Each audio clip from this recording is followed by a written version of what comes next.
বছরের শ্রেষ্ঠ 10টি দিন হচ্ছে জিলহজ মাসের প্রথম 10টি দিন। জিলহজ মাসের প্রথম 10 দিনের যে কোনো আমলই আল্লাহর নিকট অত্যন্ত পছন্দনীয় এবং প্রত্যেকটি মুসলিম ব্যক্তিরই অবশ্যই এই সময়ে যত বেশি ইবাদত করা সম্ভব করা উচিত।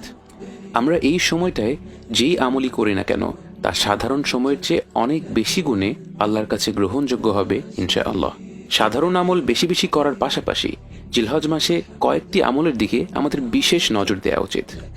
প্রথমত হজ করা, দ্বিতীয়ত কোরবানি করা, তৃতীয়ত যেই ব্যক্তি কোরবানি করবেন তিনি জিলহজ মাসের শুরু থেকে কোরবানির সময় পর্যন্ত চুল এবং নখ না কাটা।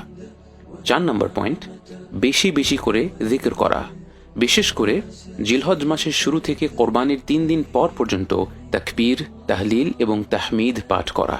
এই 3টি জিনিস খুব সহজেই পাঠ করা যায় একটি জিকিরের মাধ্যমে।